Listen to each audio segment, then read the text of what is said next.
En 1963, Roger Waters, Nick Mason et Rick Wright fréquentaient la Polytechnique de Regent Street à Londres. Ils y étudiaient l'architecture. De son propre aveu, Nick Mason aurait bien voulu que Roger Waters lui témoigne de la sympathie et de l'amitié au début, mais ce n'était absolument pas le cas. Waters était un garçon d'un caractère très spécial. Il avait été élevé par sa mère. Son père avait été tué en Italie lors de la Deuxième Guerre. C'était un garçon qui avait une attitude méprisante pour les gens. Il n'était pas copain avec tout le monde, loin de là. Alors la façon que Roger Waters a abordé Nick Mason nous démontre bien son caractère. Un bon jour, il demande à Mason de lui prêter sa voiture, une Austin Chummy 1930, qui n'allait pas très vite. Et Mason lui a répondu qu'elle n'était pas en état de rouler, car il ne voulait pas lui prêter. Surtout pas à Waters, car il trouvait qu'il avait un air inquiétant. Mais c'est quand même à partir de là que l'amitié entre les deux va débuter. À cette même époque, Waters demandera une cigarette à Rick Wright, et celui-ci refusera catégoriquement, ce qui sera prémonitoire de la relation entre les deux. Pink Floyd va résulter de deux groupes d'amis. Le premier de Cambridge, où on retrouve deux amis proches, David Gilmour et Syd Barrett. Un deuxième groupe de la Polytechnique de Londres. On retrouve Nick Mason, Roger Waters et Rick Wright. À noter que beaucoup de gens gravitent autour de ces deux groupes.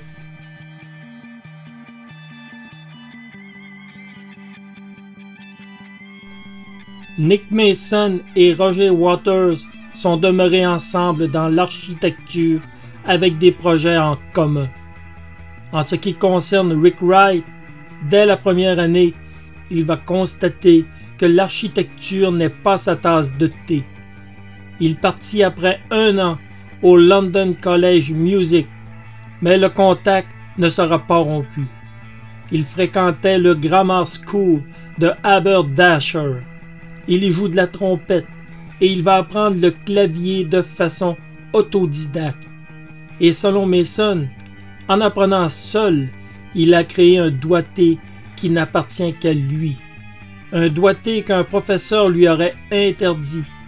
C'est ainsi que l'un des claviéristes les plus appréciés de son époque aura appris seul son instrument et la composition.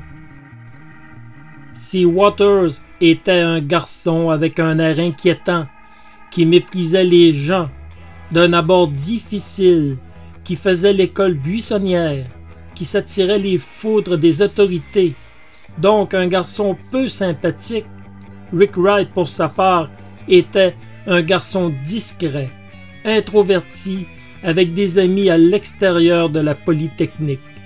Et contrairement à Waters, Rick Wright, très beau, faisait l'envie des filles. Donc, les relations entre les deux sera toujours difficiles à cerner. L'amitié, les disputes, la cohabitation, l'amitié, la dispute et une rupture sans lendemain. Le premier groupe, en 1963-64, se nommait les Sigmag. Il était composé de Waters, Mason, Wright, Cleve Metcalfe, Keith Noble. Peu après, Wright quitta la Polytechnique, mais il demeura en contact. L'amitié avec Mason, qui était leur rassembleur, permit à Wright de demeurer dans le groupe. Metcalfe et Noble, vers l'automne 63, quittent le groupe, qui n'était qu'au stade amateur. Par la suite, un homme important pour le groupe fera son apparition. Mike Leonard, 35 ans, professeur à la Polytechnique, était un passionné d'architecture, mais aussi pour la musique, qui par le biais des grands groupes comme les Beatles ou les Stones était en pleine ébullition à la fin 63. Il loua une maison pour arrondir ses fins de mois au 39 Stanhope Garden, sous le toit un immense grenier où les garçons pouvaient répéter à volonté. Mason et Waters s'installèrent chez lui. Au cours des 3 années suivantes, Rick Wright, Syd Barrett et d'autres amis y ont séjourné à divers moments. À cette époque, le groupe s'appelle Leonard's Lodger. Mike Leonard les soutenait et jouait au piano de temps à autre avec eux. Il les poussait aussi pour les expérimentations. Alors on peut penser qu'il était important à ce niveau pour l'avenir du groupe. Fin 64, Bob Close, excellent guitariste, se joint au groupe et Chris Dennis est incorporé au groupe qui avait besoin d'un vrai chanteur, ce que Waters et Wright n'étaient pas à l'époque.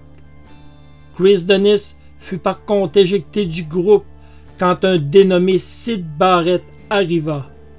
En fait, les gars voulaient Barrett depuis un certain temps, et quand il finit par dire oui, la question ne se posait plus. Chris Dennis était éjecté et Syd Barrett, auteur, compositeur, guitariste et chanteur de talent, était incorporé au groupe. Syd Barrett était fils de médecin. Il avait rencontré Mason en 1964. C'était un artiste. Outre ses talents de musicien, il pratiquait la peinture avec un talent certain au Cambridge County High School. Puis, au Cambridge Tech, il retrouva un ami de longue date, David Gilmour. Ironiquement, le meilleur ami de Syd Barrett, c'est David Gilmour. Ils se retrouvaient tous les deux avec guitare et harmonica pour faire des jams. Ils passèrent même un été à faire du stop dans la France entière et à jouer dans la rue avec leur guitare. Syd Barrett n'était pas son vrai nom. Il s'appelait en réalité Roger Keith, mais à Cambridge, il fréquentait un club de jazz où un batteur s'appelait Syd Barrett. Roger Keith finira par faire partie du groupe et on l'appela Barrett Syd. Il finira par inverser le nom pour Syd Barrett. Syd était un garçon beau, charmant et très drôle, et en amour avec les Beatles. À cette époque, le groupe est formé de Syd Barrett, Roger Waters, Rick Wright et Nick Mason et Bob Close. Les garçons étaient sérieux. Ils continuaient leur étude, faisaient des répétitions. Ils étaient toujours au rang d'amateurs, mais donnaient des spectacles en première partie des artistes plus connus de l'époque. Ils ne s'appelaient pas encore Pink Floyd.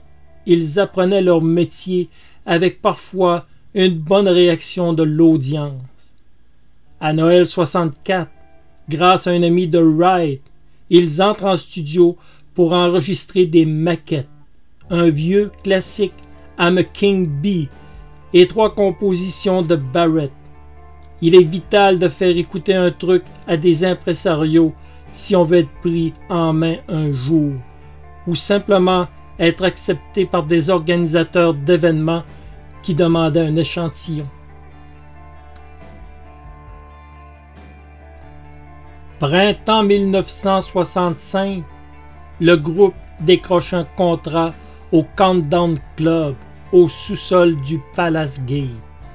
Des spectacles de 21h à 2h le matin, avec 2 pauses et l'obligation de rejouer les mêmes morceaux, car leur répertoire n'était pas assez grand à l'époque. Mais ils avaient leurs fidèles, et tranquillement, les choses commencent à se mettre en place. Ils ont passé une audition pour le Beat City, mais ils ont été refusés. Une autre audition pour le Ready Steady Go, show musical sur la ITV, show très populaire, mais encore un refus. On les trouve trop radicales. Il participe à diverses compétitions et concours, sans succès. À cette époque, Bob Close quitta le groupe, sous la pression de son père, nous laissant finalement avec le vrai groupe d'origine, Barrett, Waters, Wright et Mason. Le groupe continua de se produire sous le nom de T7 ou parfois d'autres noms. Mais le nom de Pink Floyd naîtra d'une façon très originale. Les gars se présentent pour un concert à North Hall, en banlieue de Londres, et ils constatent qu'un groupe a le même nom qu'eux. Et Syd Barrett, en 2 temps 3 mouvements, pensa à Pink Floyd en empruntant les prénoms de 2 musiciens de blues peu connus, Pink Anderson et Floyd Council. Et le nom de Pink Floyd arriva par l'idée de Barrett, un nom de plus qui allait coller à l'époque underground. Dès mars 1966, au Marquis Club, une série de concerts va asseoir leur réputation. Après une première représentation, et malgré seulement 5 compositions originales, les organisateurs leur demandent de revenir chaque dimanche. C'est ainsi que Peter Jenners, qui s'occupait d'un label de disques, découvrit le groupe. Il dira « Je me souviens clairement du concert. Il jouait du rock and blues. Je ne saisissais pas les paroles. Ce qui m'intrigua par contre, c'est qu'au lieu des solos de guitare gémissants au milieu, il y avait de drôles de bruits. Je n'arrivais pas à en déterminer la cause. Puis je me suis rendu compte que c'était Syd Barrett et Rick Wright. Syd faisait des choses bizarres en feedback. Rick aussi produisait d'étranges accords, longs et changeants. J'ai eu un déclic, c'était de l'avant-garde. Peter Jenners rencontra par la suite Roger Waters, qui l'accueillit très bien, et on se donna rendez-vous pour septembre 66, après les vacances et le retour de chacun. Peter Jenner et son partenaire d'affaires Andrew King allaient maintenant s'occuper à temps plein du groupe. Nous sommes à l'automne 1966. Les garçons dans les mois suivants allaient abandonner leur étude pour se concentrer sur le groupe. On sent qu'on est sur le point de trouver notre voix, notre personnalité, notre son. Mais pour ça, il faut répéter et se produire sur scène. Le groupe commença à améliorer son équipement. Une basse Rickenbacker pour Waters, une nouvelle batterie pour Mason. Les choses deviennent sérieuses. Jenner et King étaient des amateurs, mais malgré leur contact qui n'était pas aussi étendu que Jenner l'avait bien affirmé au début, ils furent très positifs pour le groupe. Ils étaient honnêtes et trouvaient quand même des engagements pour le groupe. Et ils les avaient incités à améliorer leur matériel. C'était une période de révolution culturelle. Les Beatles avaient donné le coup d'envoi et plusieurs bons groupes allaient suivre. Les Floyd allaient donner un spectacle pour la London Free School dans une église avec un jeune public marginal et multiculturel. Ce fut un réel succès. Un public réceptif. Le groupe se fait plaisir et grâce à Barrett, il joue de plus en plus de matériel original. De l'aveu de Nick Mason, ce fut l'un de leurs meilleurs moments à cette époque. Pink Floyd est en train de naître.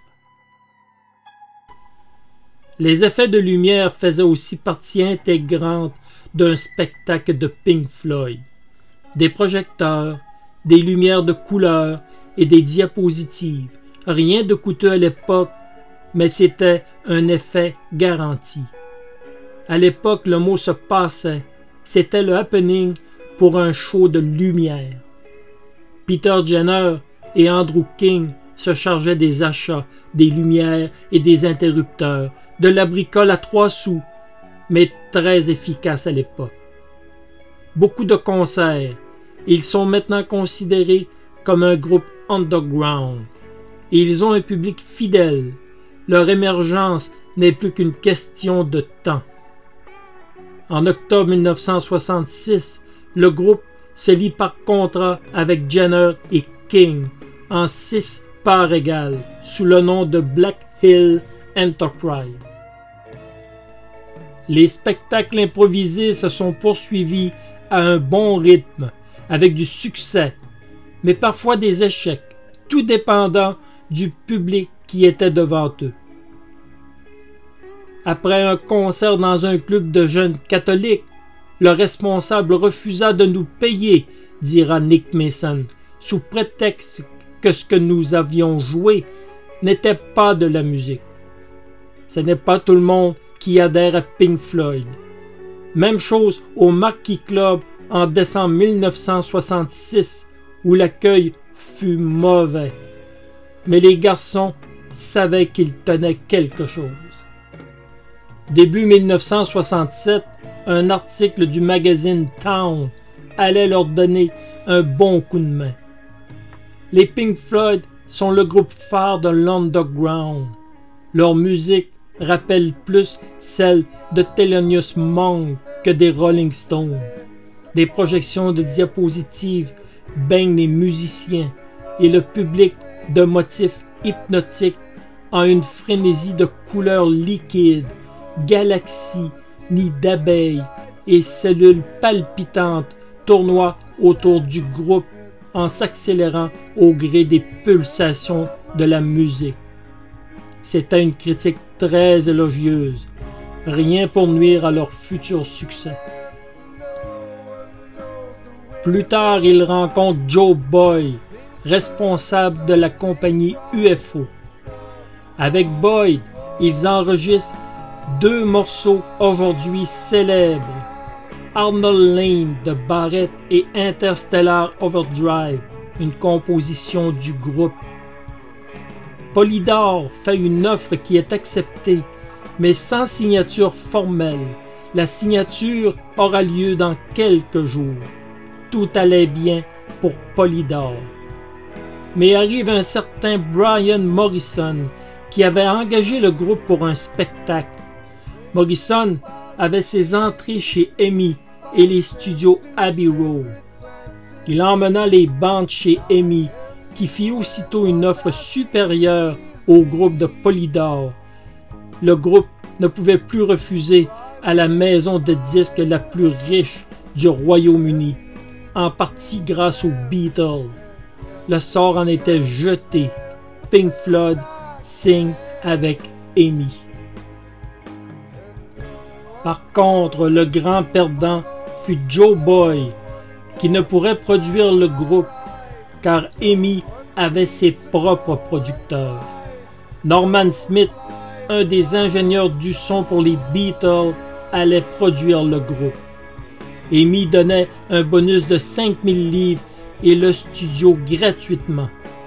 À regret, Peter Jenner annonça à Joe Boyd qu'il ne pouvait le garder comme producteur.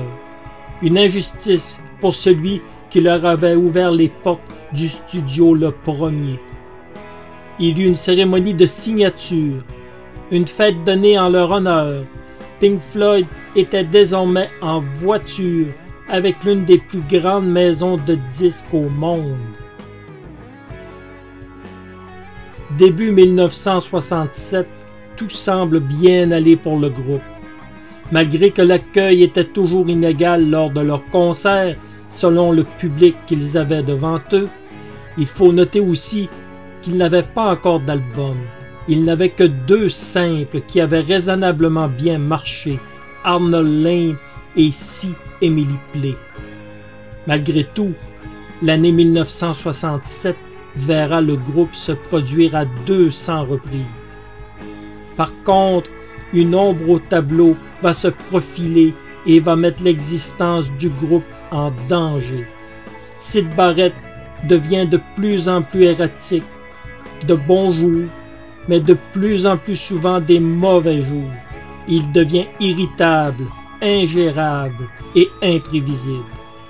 L'enregistrement de leur premier album allait débuter en mars, The Peeper at the Gates of Dawn, un album presque entièrement composé par Syd Barrett, un excellent album bien reçu. Mais l'enregistrement fut difficile pour le producteur Norman Smith, qui devait marcher continuellement sur des œufs avec Syd Barrett. Nick Mason racontera l'épisode des Beatles. Norman Smith, ayant travaillé avec les Beatles, nous fut invité au studio 2 d'Abbey Road pour les rencontrer en plein travail sur Sgt. Pepper.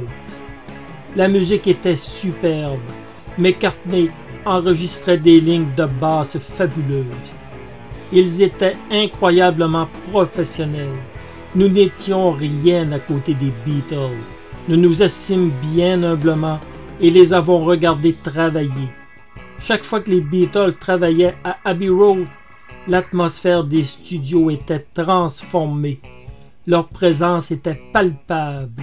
Évidemment, Pink Floyd commençait, mais les années vont leur donner raison et les confirmer comme un grand groupe. Leur premier disque, Peeper at the Gate of Dawn, sorti en août 1967, et il fut très bien reçu. Par contre, Syd Barrett commençait à perdre les pédales. Le groupe fit enquête auprès des fréquentations de Syd pour apprendre qu'il était complètement accro à l'acide, avec 3 à 4 shots par jour. Barrett était déjà abîmé et il entrait dans un monde où il ne sortirait plus jamais. Lors d'un spectacle, Barrett sur scène resta complètement figé. Au début, dans un état catatonique, et le spectacle fut annulé.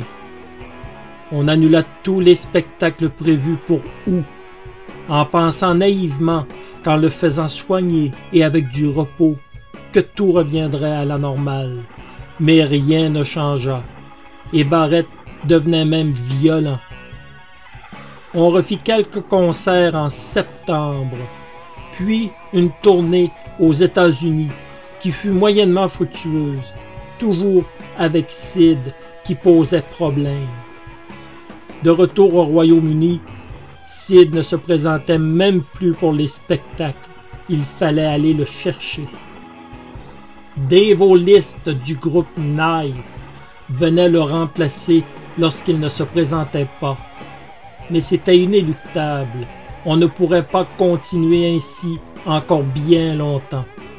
Après un concert en décembre 1967, la décision fut prise de se séparer de Syd Barrett. Nick Mason dira « C'était le moment ou jamais d'ôter nos œillères. Nous avions essayé d'ignorer les problèmes, mais il était certain que nous ne pouvions plus continuer avec Syd. Nous ne voulions pas perdre Syd. Il était auteur-compositeur, notre chanteur, notre guitariste et surtout notre ami. Notre première idée fut de suivre l'exemple de Brian Wilson, le leader des Beach Boys, soit laisser Syd à la maison et le laisser composer. Mais même l'état de Syd ne permettait pas cette solution. Et nous savions toutefois que nous appellerions quelqu'un. Ce fut le vieil ami de Syd et de Roger à Cambridge, un dénommé David Gilmour. C'était une grosse décision, mais le groupe n'avait plus le choix. Et finalement, à l'époque, Waters et Wright pouvaient écrire, et l'arrivée du grand Gilmour allait donner le son planant du groupe et une voix en or. Le groupe allait changer, mais en mieux. Et Mason continue. Nous tentâmes au cours d'une série de concerts au début 1968 de jouer à 5. Nous ne pouvions imaginer ce que Sid ressentait à ces occasions. Il devait être vexé et irrité de voir son influence se dégrader de jour en jour. Sur scène, il faisait un minimum d'efforts, se contentant de jouer mécaniquement.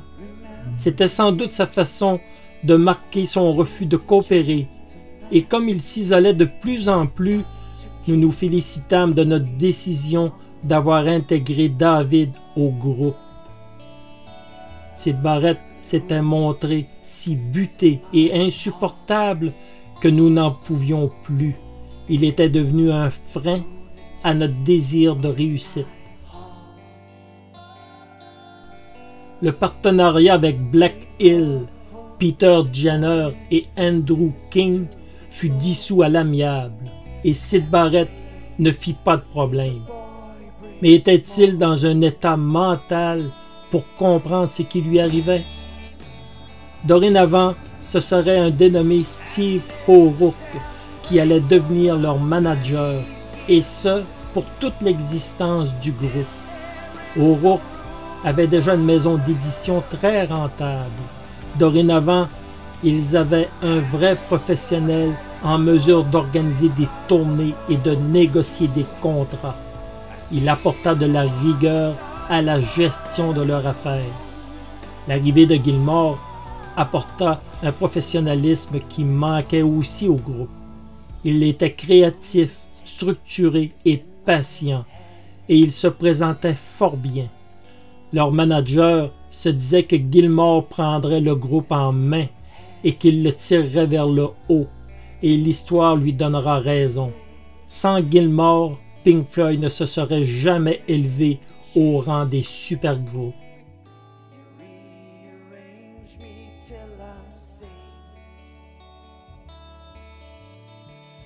You lock the door, throw away the key. There's someone in my head, but it's not